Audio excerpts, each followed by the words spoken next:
Hey everybody, this is Steven. And this is Scooby. Welcome to another episode of The Feedback, where us two gentlemen like to bring a song to one another, and by extension to you. We will listen to that song. We'll do some deep dives into the lyrics, if there are any, some deep dives into the musicality, and then we'll just kind of talk about whatever else comes to mind from those two things. This week, beverage wise, I've upped my game. I'm back to three. So Oh, I nice. have a mango juice, a can of mango juice, because I love mangoes. This is going to be a mistake that I'm going to regret because it is 20 after 9 at night, but I have a NOS energy drink that I just really want to drink. And I've got some water because hydration is key. You're gonna be Well, bouncing off the walls tonight with that energy drink and maybe. the mango juice. Yeah, but there's some. Oh man, it's cloudy. I was gonna be like, there's some astral events going on tonight. I could go out and watch the meteor shower, but it's cloudy. It might clear up between now and then because I remember hearing about that, and I'm gonna be very disappointed if I don't get to see it as well. Yeah, there's supposed to be like two comets that you can see pretty late or early, however you want to describe it. So we'll see. If I'm up, I'll try and take a gander out at that. But that's what I've got going on. Steven, what have you brought to consume beverage wise, and what is the song that we're going to be listening to this week? Yeah, for sure. I got my usuals. I think it's pretty much a usual at this point. Everybody has probably heard me say how much I love cherry Pepsi, so I got some of that, and I got some water today. Had a refill before we started today. I drank it all too fast. But today we're actually going to listen to a song that I can't remember the exact verbiage you used when we last recorded. I believe you used the word duality, and I don't remember what else you were talking about when we were talking about duality, but as soon as you said that, it struck a chord, no pun intended, in my mind, and I was like, I've wanted to bring something like this for a while, so today we're going to do it. It's going to be a quote unquote supergroup today, and a little bit of us talking off the air through normal means, just catching up and talking because we're friends. We discuss this in tongue in cheek a lot. We're like, yeah, surprise, we know each other outside of this. We were talking about it, and I slipped up on the band name of one half of the supergroup. But we're gonna listen to Two Tongues today, which is half of Saves the Day and half of Save Anything. Have you ever heard of Two Tongues? I have not. For a second there, I was concerned that when you started to use the word duality, I was like, are we doing Slipknot? But no, I have not heard of Two Tongues. And isn't isn't Say Anything just one dude at this point? Pretty I'm not much. positive. Isn't Say Anything might just be Max Bemis Yeah, I'm for pretty at sure this it's point. just You might be Bemis at completely this right. point. But I'm sure in the past, like it was Right. a Right. It little was one of more those than things where they that. had more members at the time, and Yeah, now, like yeah. kind of like Panic at the Disco. Like it's let's be Right. honest, it's just Brendan. Right. So Right. You're absolutely correct. But the members that are going to be a part of Two Tongues are Max Bemis, obviously, and Chris Connolly. Those are the Two Tongues that we'll be hearing today. And then Cody Linder was on drums. I believe he was on Saves the Day, I can't be sure though. And then also David Soloway from bass guitar. So those are the four members that create Two Tongues. Two Tongues have two albums. One is self-titled, and the second is Two Tongues 2. So pretty easy to remember, which is probably the reason why I still do. But the song that we're going to listen today is called Wowee Zowee. okay, So I know that you know of the two bands that are a part of this, at least, right? correct. So for me, the exciting thing about this was like, there was a point where I was like, man, How crazy would it be? Because like, you know what? Maybe I shouldn't get this far ahead of myself. I'm getting ahead of myself. I think I'm gonna pause. I'm gonna pump the brakes real quick. This album came out in 2009. We're gonna listen to, I think it's like the sixth song. It's somewhere in the middle off of it, and then their second album came out in 2016, and they haven't done anything since. And the genre is indie alt, and it's listed as indie rock, emo, and pop punk, and according to the Wikipedia page. But as far as I was concerned, I have like indie alt, and I put emo pop or like emo pop punk because it's not. I don't know. I'll let you guys be the deciding factor on that. You, the audience, and then you as well, Scoobs. You can let me know what you think when it comes through because we've talked about it before, where not everything that it says it is always makes the sense to us, the listener, right? Yeah. So rather than worry too much about what kind of hole it fits in terms of genre and things like that, I think it's best to kind of keep an open mind because if those of you that do know about Saves the Day and Say Anything will know how very different but also somewhat similar they can be. Where like Say Anything was more grungy, I guess maybe, and aggressive, and Saves the Day was more emo and pop, maybe. I don't know. But yeah, there's two very like I think it's like the roads are running parallel to each other, but they're also going different directions a lot of the time too. Like one might be more windy and one's more straight in comparison of like how these genres kind of sync up together before we get to like the actual genre that these guys created. But I think that I'm again getting ahead of myself, so I want to stop and go ahead and let you listen to this song, both you and the listener, and then we can talk about a lot of this and more after. Because if you can't tell, I'm excited for you to hear it today. Yeah, I'm very interested to hear this one. I'm admittedly a bigger fan of Say Anything than I am of Saves the Day. I never got super into Saves the Day. Of course, I do know some songs by them. They're never a band that I really gravitated towards. It was just kind of one of those bands that I was aware of and was like, oh, I will give them a listen here and there, but nothing ever really grabbed me, so to speak. And That's fair. that doesn't mean I think they're bad. I have a lot of bands that I am aware of in the peripherals of whatever, but I just never super got into. Yeah, and I think that happens a lot with music. I know that I've had that happen a time or two where there was definitely like a band that I heard or an artist like or a song or maybe a couple of songs where I'm like, oh man, I actually am kind of curious what else this is, and then we talked about it before. The ADHD part kicks in, and we go off and listen to something else that we wanted to, and then forgot the other thing existed because, yeah, Because that's just what happens. that's how our minds be. But Yep. yeah. All right. Well, I don't want to keep letting the anticipation build much longer, so I think we should go right ahead and check out the song "Wowee Zowee" by Two Tongues. Wowee Zowee.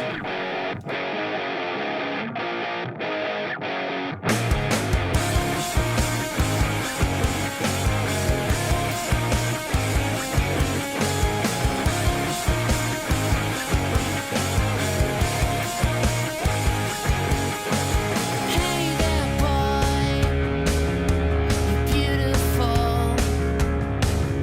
I told you so, but you said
And welcome back. One thing I forgot to mention is that there is not a music video specific for this, but you could still go ahead and check out the song yourself. And I do recommend that you check out the album art too. It's pretty neat. Now that I said that, because I definitely forgot to earlier, and it kind of bought you a little bit of time to kind of get some stuff together. But first takes, first thoughts, first impressions, or do you need more time? I'm good. I got a couple notes here. It sounds like what I imagined a collaboration between the two bands would sound like, honestly. And that's not Okay. I'm not trying to say it's what I expected in a bad way, because as a fan of at least one of the bands and not against the other band, hearing the sounds come together, I'm like, yeah, that's what this would sound like. I think, just from my limited listening experience of Saves the Day and my more extensive listening of Say Anything. One thing I Okay. find or found interesting is that I would never really consider Bemis to be an aggressive vocalist, really, at least not in vocal stylings, but in comparison to the singer from Saves the Day, I think it's just because that guy has a very high voice and it sort of has a breathy quality to it. It makes Bemis sound like he's roaring. And it's Yeah. weird because like I know that he has some more harsh vocals and he shouts in a lot of his songs, but I think having the dichotomy between the two of them makes him sound that much more raw in comparison. Yeah, yeah. I think that's kind of like one of the shining points of that it does that. Like it makes what isn't necessarily maybe aggressive, like you said, but sound infinitely more because of it. And it kind of drives home those points when he is singing, and they're doing this kind of back and forth, where where his moments come in too. They definitely seem more like you know they would be on the scream level if it were Right. a hardcore song or like that part of that kind of thing. Yeah. Because you and I, we both listen to a lot of heavier music. And if we were to say something like, oh, wow, yeah, the dude from Say Anything has some harsh vocals, people would look at us funny and be Oh, like, absolutely, they would. really? I should have put a caveat on saying the harsh vocals in like the indie slash pop punk world Yeah. versus But harsh vocals in the large grand scheme of things, right? yeah, but I mean, to be fair, it yeah, not I'm not a great singer, so like I can't be like, yeah, that's probably about the level that I could go to with harsh vocals. I can't scream. Every time I do, I start coughing, so I must not just have the technique down. I But would say that you are correct. It's the technique side of things that you're, but that's fine. yeah, One day. yeah, I'll look up a YouTube tutorial one of these days. Um, Something else that I liked was it was during the second verse, but there was, and I'm pretty sure they did this on purpose, stereo wise, in the left channel there was some meandering guitar that kind of came in that I noticed, and then as it faded into the chorus, it just had that sort of amp feedback that, it's that sort of sound that's like, oh, yep, it's coming, like it's building towards the chorus, you know what I mean? Absolutely. I want to talk about that first, because there was another part too. Like what I liked, it was. I think you're talking about the same parts that I am. I could be wrong, but when the song starts off, it sounded cleaner, and that's when Chris Connolly was singing, which was more of the saves the day style of song. Yes. And then when Bemis comes in, there's more of that feedbacky, like maybe a little more grunge to it. Maybe there's a pedal on there or something. All of a sudden he comes in, it's like, oh, it's his part. Oh, now it's his part. Like you knew when they were gonna sing. Yeah. And then when they came to the part where they were both singing together, those parts came together really nicely too, and they played both of them. Yes. I think that's something that you and I know personally, one of my favorite things in music in general is dual vocals or vocal harmonies or call and response vocals. I really like when bands have more than one vocalist and they can, trade off vocals or harmonize together. Obviously, my biggest example is Dance Gavin Dance with John Mess and whoever the clean singer at the time is, or even like a band like Blink 182, where their voices are just so different, but they work together so well. Yeah. Here, I think their voices are more similar, but not to the level of, say, Blink when it was Matt Skiba and Mark Hoppus. Here, you could definitely hear the difference between them. They have sort of the same tonal qualities, even though I keep saying the singer from Saves the Day just because I can't remember his name, but he does have that higher tone that I spoke about, but his voice is still raspy, and it's the same with Bemis. Bemis has a very raspy voice as well, so there's that similar quality there. But in terms of the pitch, I mean, you're not going to mistake one of them for the other. Right.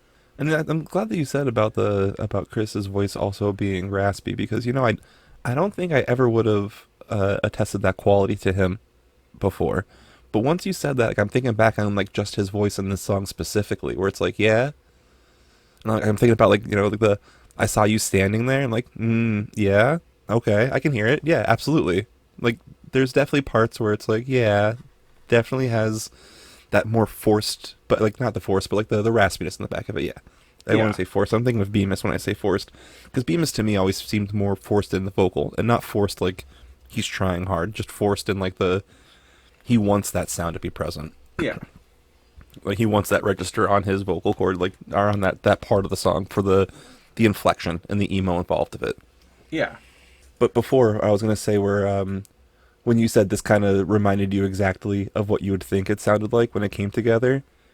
I'm actually really glad you said that because I was going back and forth and there's a lot of different songs that are like it sounds more like it was a Saves the Day song featuring Bemis and then the other one sounds like a Say Anything song featuring Conley.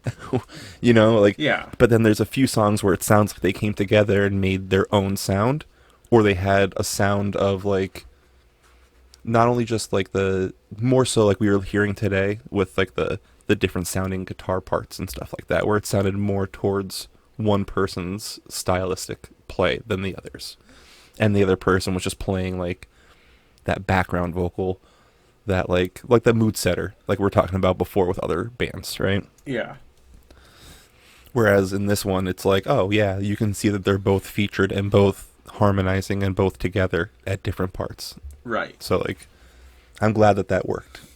I'm that's what I was saying. I was having those issues today. I was like, I don't know which one I want to play. I'm like listening to like everything they put out because I'm more familiar with this first album than their second album.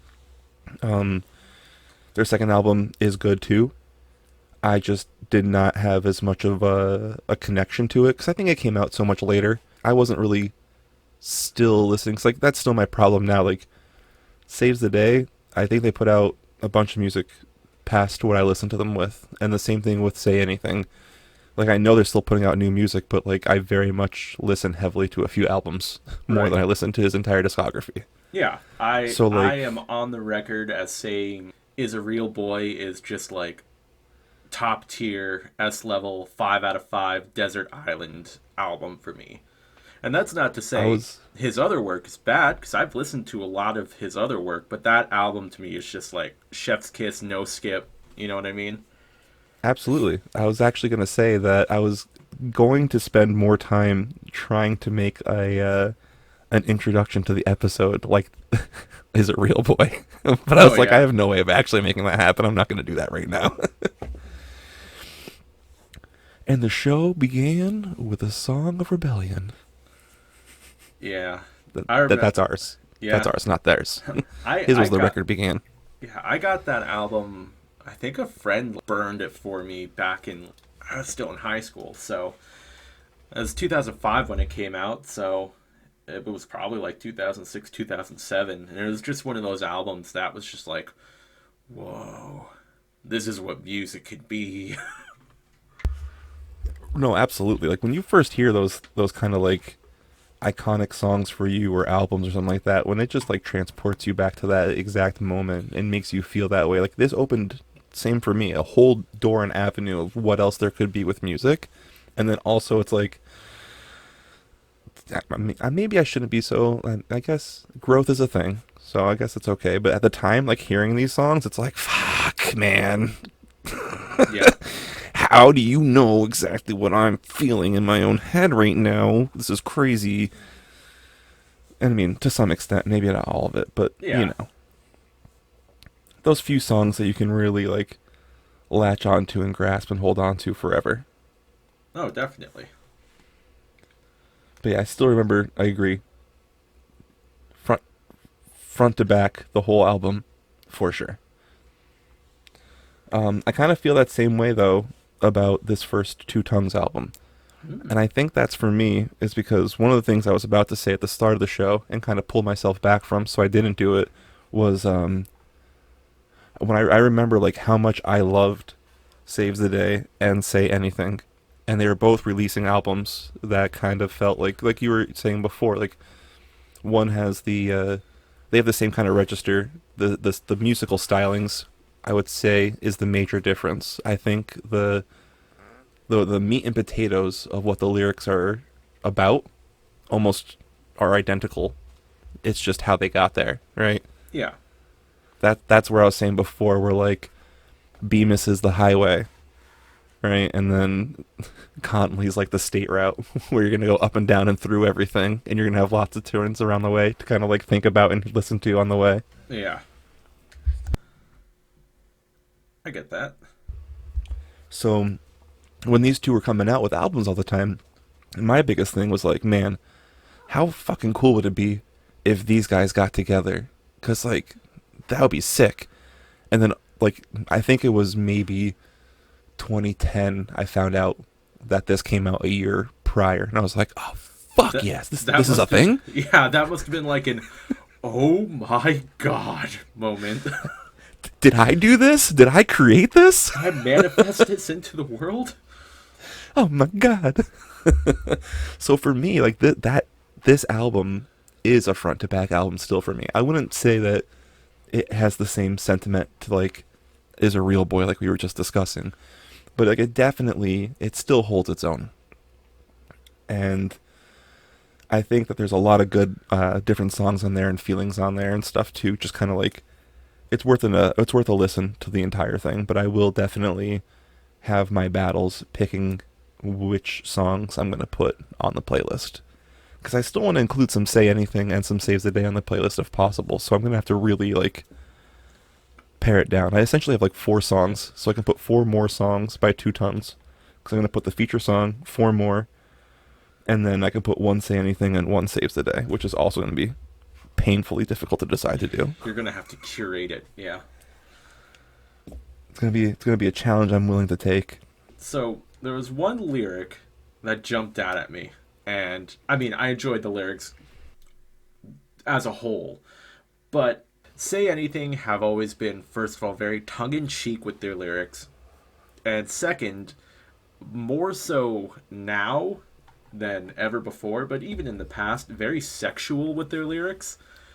Oh yeah, So at the end, when the line "You'll have to make me come again," I yeah, was like, is that?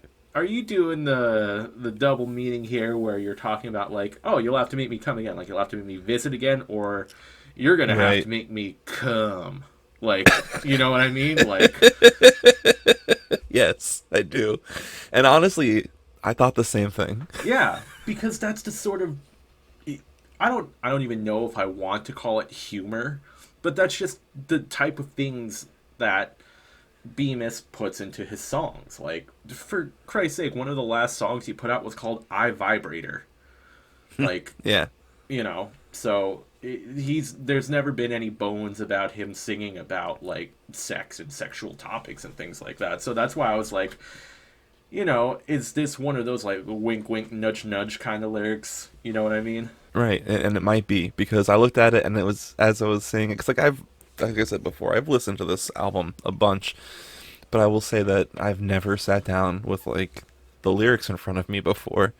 And then as I'm like going through it and reading it, I'm like, oh no, I'm gonna just pretend like this didn't just happen, and I'm gonna talk about everything else today. But And then I'm like, you're, we're gonna talk about it, bro. can we talk about the elephant in the room? Because I want to. And like, hey, Yeah. I mean, that's what the show's about, right? Because you are listening to it the first time, and you're like, hey, I caught this. What did you think? You listened to this a lot. I'm like, actually. Well, here's what I think. He's talking about sexual gratification. The one thing he can never get, it seems. Isn't he married? I was gonna say, I think that was the case between like his writing style from whatever. Like maybe he's got a lot of pent up regression and stuff from like when he was a teen. Yeah. But I could have also Brad. They actually him and his wife. I can't remember her name right now, and I apologize because she's a very good singer. She has her own band, and then they have an album together. Yeah. Bemis, Bemis and her. Yeah, I thought so.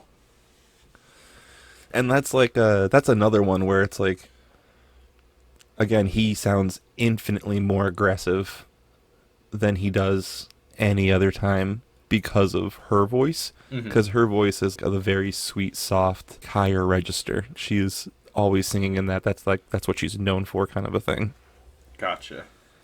I need to look up her name because I feel really bad not giving her credit. So give me a second here. Yeah, you go ahead and do that, and I will talk about how the idea of supergroups on paper always seems really cool, but I will say that about 50% of the time, I personally feel like they don't deliver.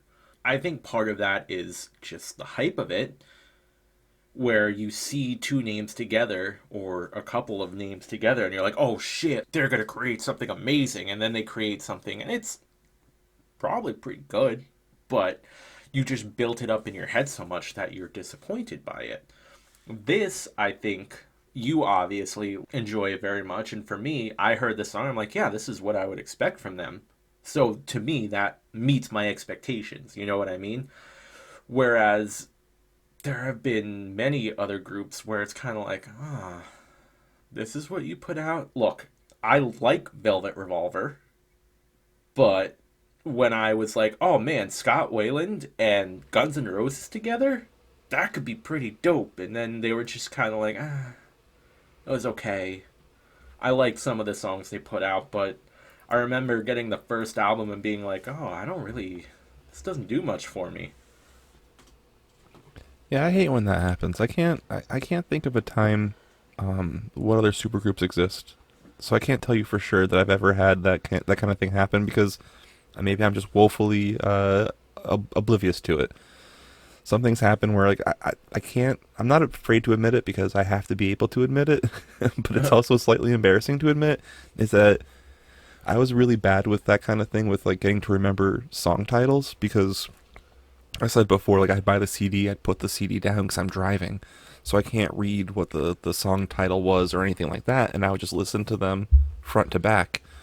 Or if I had a mix CD made for me, I still wouldn't know what the names of the songs were. I would just know that I liked the song that was. Mm-hmm. So I'm really bad at remembering the names of some of the groups and songs that I used to listen to a lot. So every now and again, like that's my favorite part about getting music and getting new playlists started is like seeing where they go next to see what songs they can put me back onto and remind me existed in the world. And I'm like, oh yes. So for me, it's like a fun game, but it's also really frustrating. Yeah. Um, but I was gonna say that like for the supergroup side of things, if there are some that exist out there that I've been exposed to that have been like a sad song where I was like, that wasn't a very good time at all. I don't like that this song exists. Then I wouldn't even know, right? True. See, I think part of my like neurodivergence that really came out when I was a teen and still to this day and getting into music was like I would go down that rabbit hole and be like, oh, let me learn about the band members and the band history and blah blah blah. So that's something that I always kind of did because like you're like, oh, I can't really think of any, and I'm like, well, let me tell you about them Crooked Vultures, my dude. Dave Grohl and Josh Hum from Queens of the Stone Age and John Paul Jones from Led Zeppelin. They were a good one. The Damned Well, there you go. Things. that's a weird one, man. That was Keith. No, it was Keith from Every Time I Die, Scott and Rob from Anthrax, Joe and Andy from Fall Out Boy, and then later on Dan Andriano from the Alkaline Trio. Like, Oh, jeez. and they were. I mean, I had higher hopes for them, but I wasn't horribly disappointed by what they put out. So, Gotcha. yeah, I could go on, but that's not what we're talking about here. No, but it was fun too. Thankfully, it was quick and easy to find, so that I can bring back the information I promised you I'd have. Um, Her name is Sherry Dupree. Okay. She is the lead vocalist of the indie rock band Isley. Oh, I know And she's of that band. I've never really listened to them, but the name strikes a chord in my brain. Gotcha. That's the accreditation she deserves, because I did feel bad not having that information prepared. But they actually are no longer married. Ah, March of this year, oh, 2025, damn, they divorced. bummer. I mean, maybe it I was will say, I amicable. mean, Maybe, people grow apart, so I don't well, want yeah, to be it said like, they'll. yeah, It's quoted as saying that they would continue to co-parent and support each other as a family, but they are no longer married. okay. So yeah,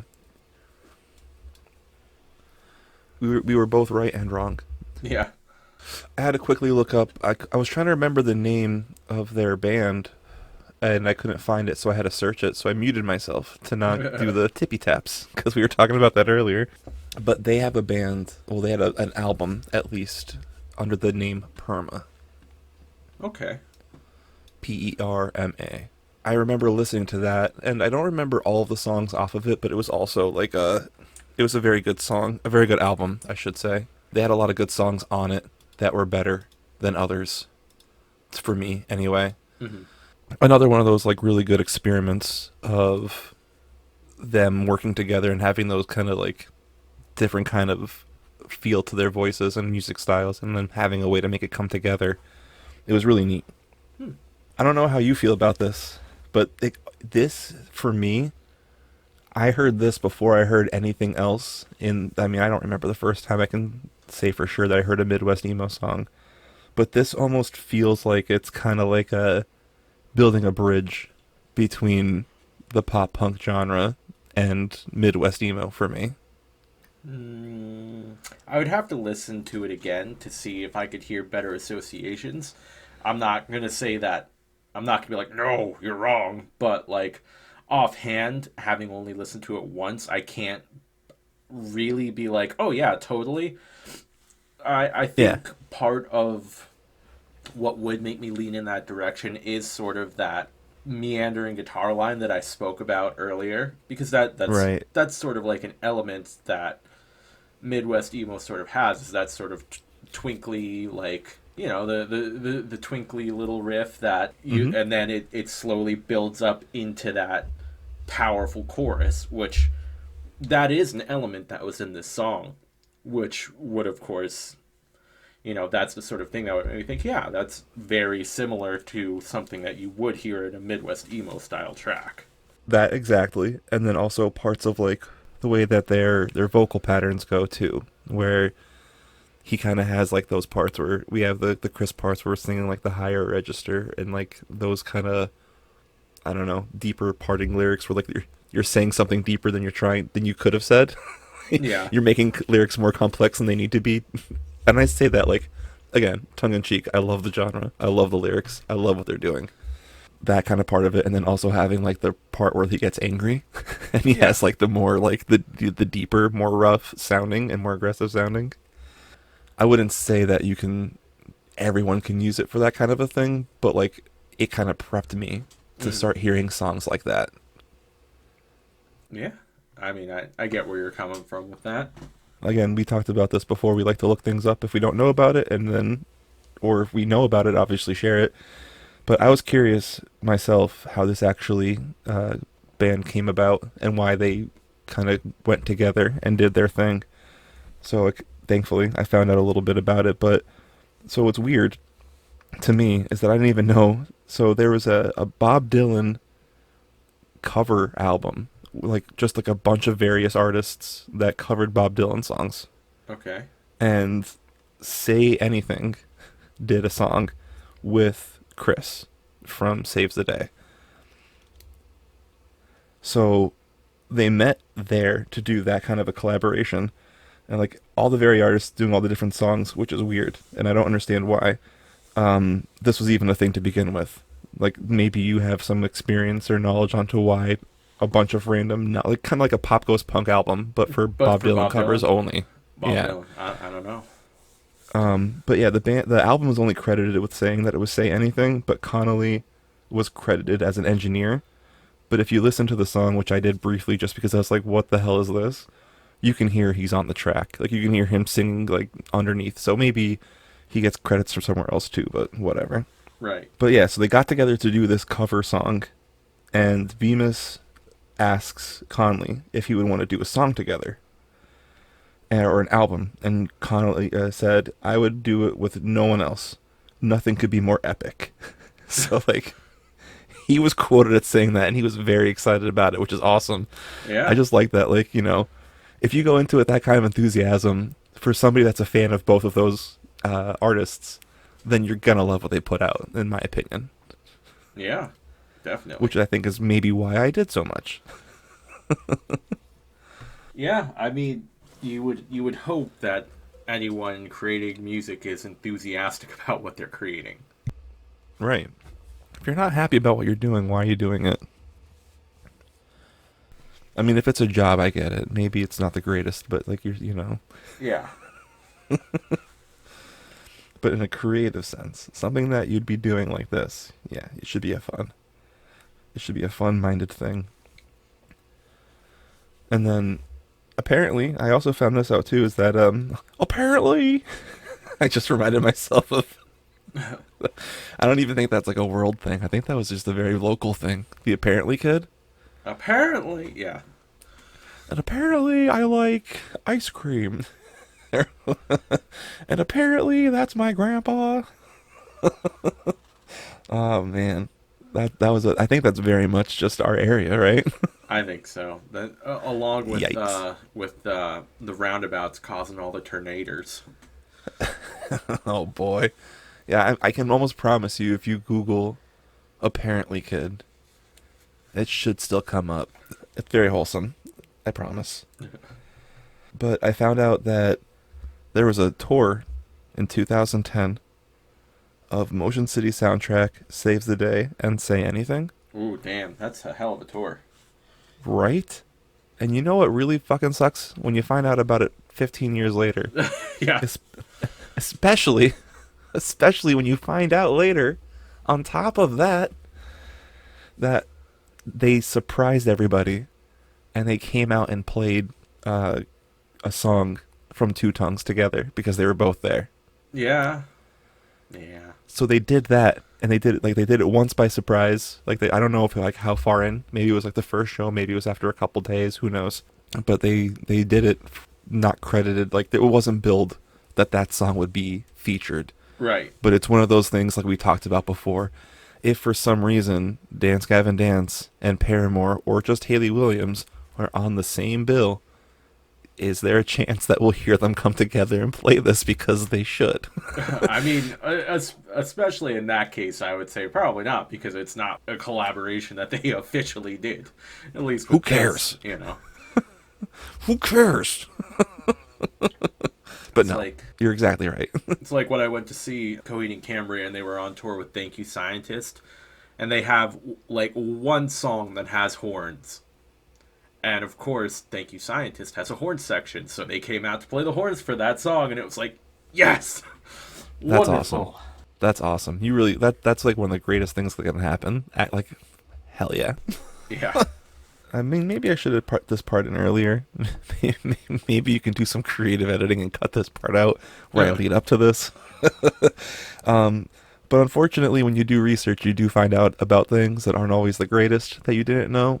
uh huh. And there are some allegations, and there is some pretty decent severity with it about Chris Conley doing some not so great things, but I don't think there's been much other conversation or resolution yet, so I don't know if it's like a in court still thing or what, but something happened. It became very public. Chris Connolly said that he did all the things that he was accused Oh, of, oh except for no. like one of the two things or one of the three things or whatever. But like he was overly aggressively in bad nature, being like sexually minded with a person that he thought he was like misreading the signals from apparently, and was just sending unsolicited nudes. Oh, but but also was saying that he was in a very bad place with depression and was also alcoholic at the time and is trying to become sober and is going to rehab for that, I believe, or he's trying to better himself on that. I don't remember the exact thing that I read right this second, but I mean it's out there. It is a thing. It has been at least addressed by him, and then the label that was a part of his band said like, "Hey, we don't know what we're doing yet, but we're aware of it, just like you guys are, because of what we found out. And here's Chris Connolly's statement." And they just like retweeted what he had said, mhm. and he just takes credit for what he did. He said, "I did those things; they did happen," but like he's defensive about one of the things. But I mean, when you do Yeah. some stuff, you're not a good person when you do those kind of things, No. and those, but also like claiming it to be mental illness and all that stuff. Like, yeah, Yeah, and I mean, uh, there's what I mean. You can say like, well, at least he admitted it, and he's not trying to hide it. Like, but right. in other slightly related news, and we can just kind of slide this in here. Ian Watkins is dead. Someone killed him in prison. The singer of Lost Prophets, who we've discussed a little bit. Someone finally got to him, and good riddance to bad rubbish. I was gonna say, I'm pretty sure we said this exact thing was gonna happen when this exact thing happened. Yeah, I'm not one to usually call for people to die or be killed, but given what that man did, I'm okay with it. My favorite responses I saw to these news was, "But is the knife okay?" So Yikes! But also, yeah, yeah. So and we can talk about how there are plenty of musicians who have done terrible things and taken advantage of the power that they have over their fans. It really sucks, and I hate that it seems to be a more prevalent thing in pop punk.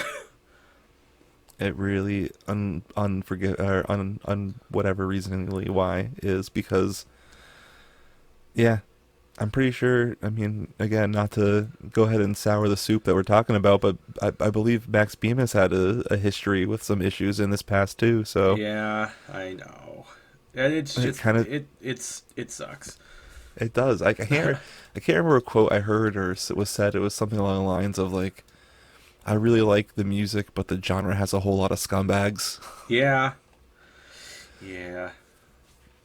That's why I like ska, cuz like I don't think I've really ever heard anything bad about a ska musician.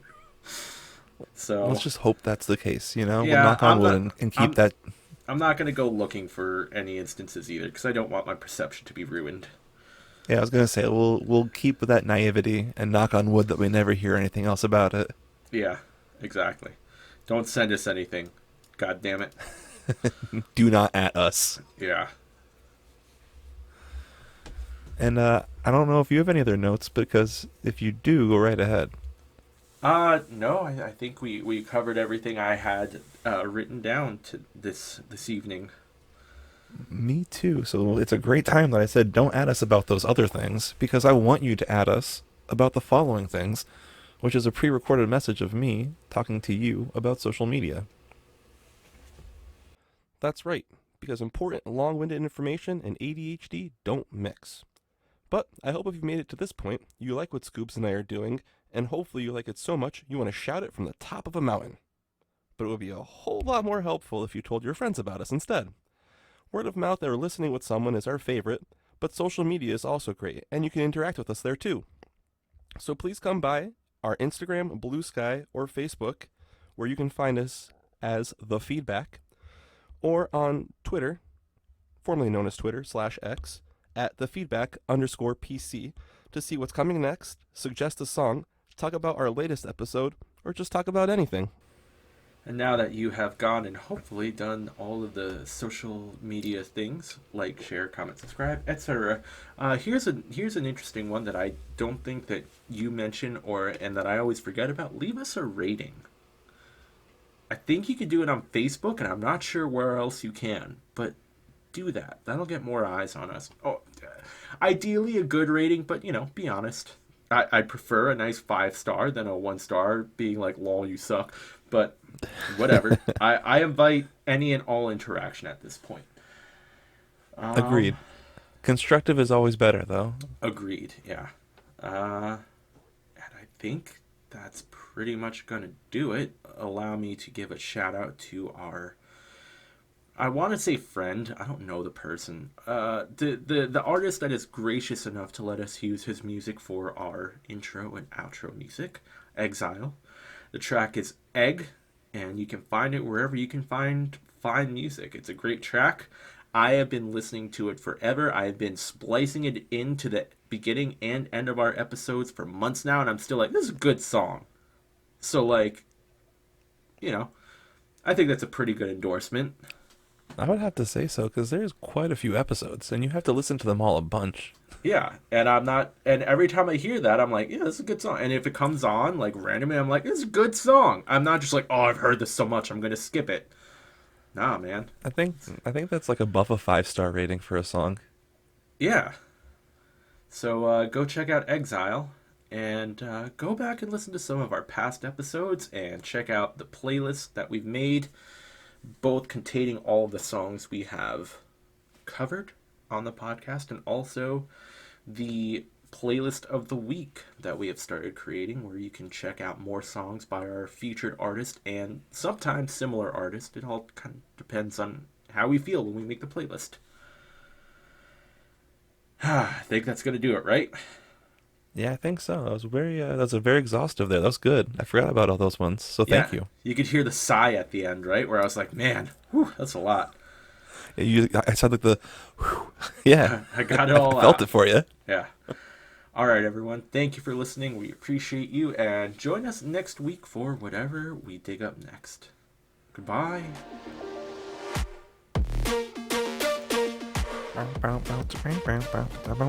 Is that the outro music? That's the song. That's where it picks up.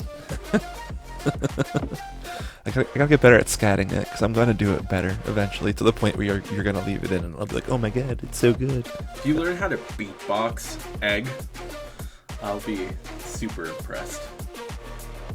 They're discontinuing the Honeydew Mountain Dew, but I didn't get to try it. I didn't even know there was a Honeydew Mountain Dew. I actually just listened to me talking about the different Mountain Dews that I had been trying. Yeah, they're I'll have to see if I can find it online, because it's it's a store exclusive flavor apparently. So What store? gas stations called Maverick that we don't have on the East Coast. So I was gonna say, I don't think I've ever heard of yeah. Adventure's First Stop. Ooh. Yeah, but Dugarita apparently was their first alcoholic Mountain Dew, and it was at Red Lobster for 2 years. Oh, I remember hearing about that actually. Nothing says A classy lemon. like going to Red Lobster and ordering a Dugarita. Yeah, mean, I can agree with that. Done it, but All right, I'm definitely done with that. I'm focused as hell now. I've closed everything else. I can't get distracted anymore. I apologize. I'm ready to start. now that we have gone through the exhaustive list of dues. We did a deep duve. Oh.